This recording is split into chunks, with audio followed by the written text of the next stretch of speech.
Hey everybody, welcome back to World History. This is our last section of notes for this unit. So get your notes out and let's get started. So today we're actually covering stuff that happened here in the United States for the first time in world history. So here we go. So again, just like the last two lectures, we have terms and people to go over. However, since you guys have gone over the American Revolution in junior high, I'm not going to spend too much time going over some of these characters and some of these ideas, mainly because you should be familiar with most of these by now. George III was the King of England. The Stamp Act was imposed to collect taxes on items such as newspapers and pamphlets. George Washington, who becomes the commander-in-chief of the Continental Army. Thomas Jefferson, the author of the Declaration. Some more terms, popular sovereignty, I will go over that one. John Locke's idea that all government power comes from the people, essentially meaning we're the ones picking the people in charge. Yorktown is where the revolution ended in 1781. Treaty of Paris ended the revolution, officially recognized the independence of the U.S. James Madison was one of the authors of the Constitution.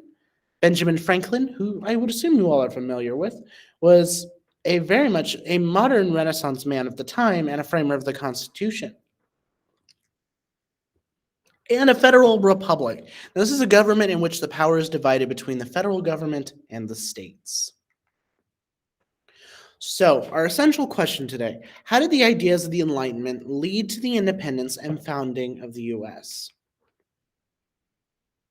Well, the ideas of the Enlightenment had reached here just like everywhere else.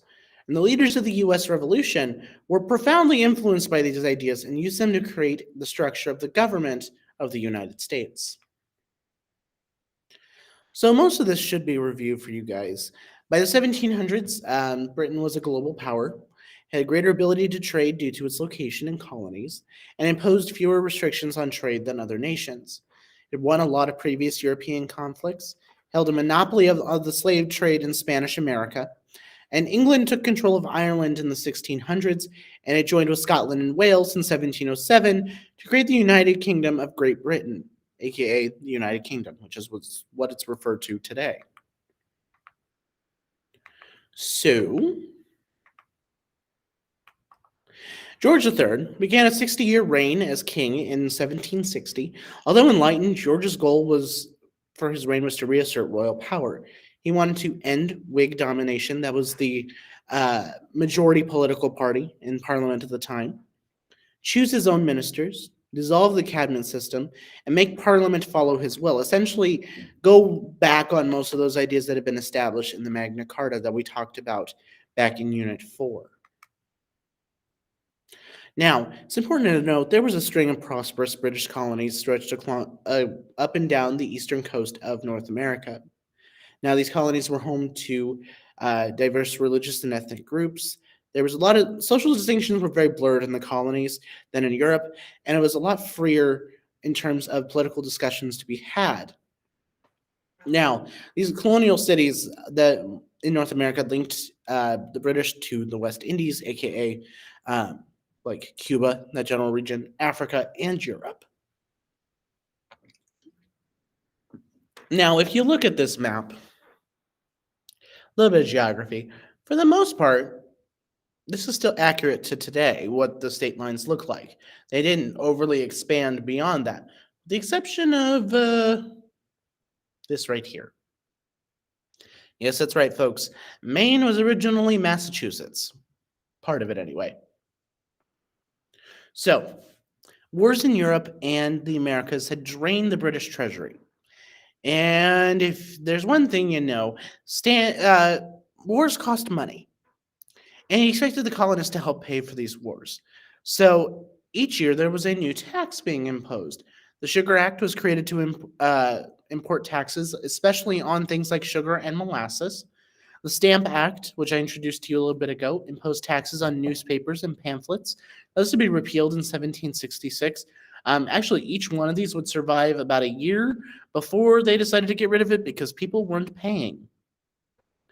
In 1766, the Declaratory Act proclaimed Britain's complete authority over the colonists. Now, because the colonists had no voice in Parliament, they argued that they were subject to taxation without representation. They believed that they should have had a voice in Parliament on their behalf because everybody else did. Now, some violent clashes broke out in the colonies, namely the Boston Massacre in 1770 and the Boston Tea Party in 1773. Now, Parliament passed harsh laws to punish Massachusetts specifically, and the other colonies actually rallied to support them. And as a result, representatives from each colony gathered in Philadelphia and met in a Continental Congress to decide what action to take. Now, after much debate, they declared their independence. And in April of 1775, the war between the colonists and the British broke out. Now, Congress formed the Continental Army with Washington in command, and in July of 1776, the Continental Congress officially declared independence from Britain. Now, the Declaration was heavily inspired by the ideas of John Locke and principally written by Jefferson. Now, they stated things like the government had an obligation to protect people's natural rights, the people had the right to alter or abolish said unjust governments, and clearly stated the principle of popular sovereignty, that all government power comes from the people. The Declaration says at one point, "We hold these truths to be self-evident, that all men are created equal." Well, let's stop right there for a second. When they say all men are created equal, they are referring to white men only.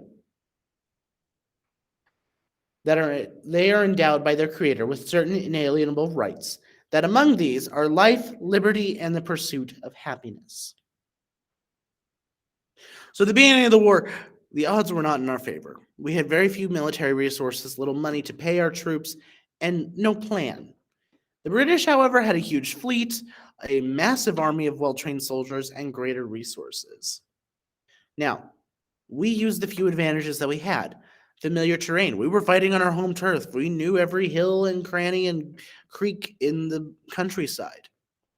Strong leadership, especially from Washington, and a fierce determination of the rebels to fight for their ideas and ideals of liberty. Now, most importantly, we needed to get an alliance of foreign support to obtain supplies, soldiers, and warships.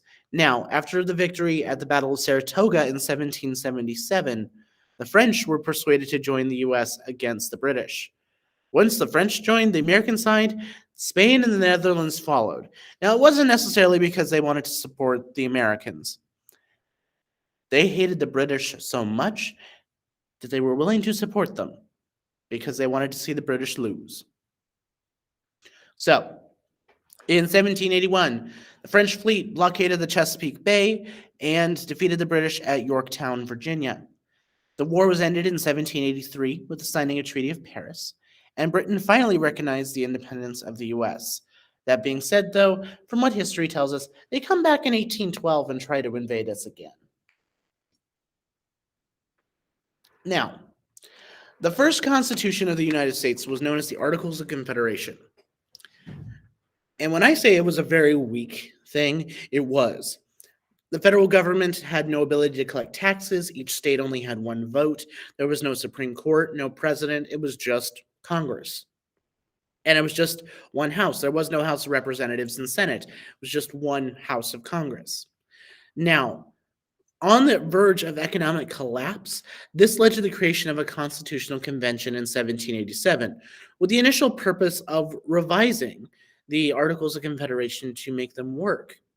However, they eventually decided, yeah, we're just going to throw that in the trash can and start again.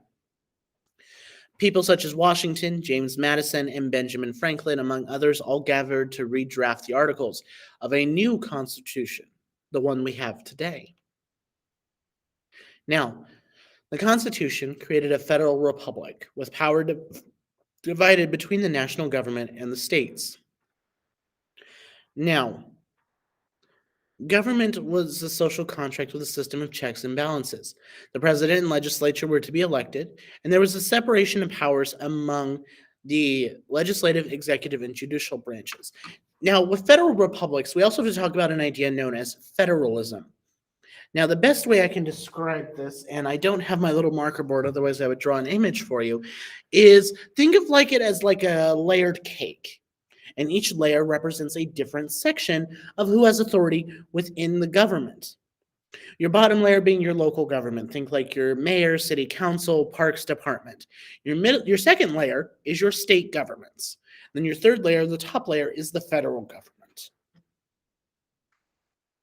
So, with the amendment, there was the first 10 amendments that also came with the Constitution right off the bat.